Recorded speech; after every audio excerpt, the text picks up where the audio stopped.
میں آنے سے صفیں بڑی خراب ہو جاتی ہیں.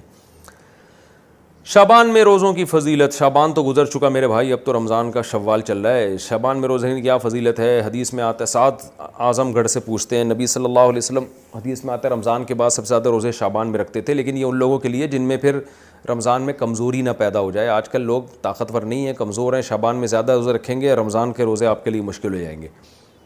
جادو ٹونا کی وجہ سے جھگڑوں پر کیا گناہ ہوگا؟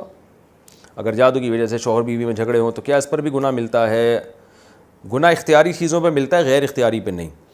اگر میاں بیوی اپنے اختیار سے لڑ رہے ہیں پھر تو گناہ گار ہوں گے. اپنے اختیار سے نہیں ہے تو اب وہ بالکل ہی بے قابو ہوتے ہیں, دماغ ان کا کام نہیں کر رہا ہوتا, تو وہ تو پھر پاگلوں کے حکم میں ہیں, تو پھر پاگل کو تھوڑی کسی چیز پہ گناہ ملتا ہے. ہاتھ میں کالا دھاگا باندھنا. ہاتھ میں کالا دھاگا باندھنا کیسا ہے؟ محمد سمیر, حرام ہے, ناجائز ہے. غیر مسلموں کی اس میں مشابہت بھی ہے اور توہم پرستی بھی ہے, تو یہ بالکل جائز نہیں ہے. کالے دھاگے, نیلے دھاگے, پیلے دھاگے, اور یہ مسلمانوں کی شان کے بھی خلاف ہے کہ اس طرح کی حرکتیں کرے وہ.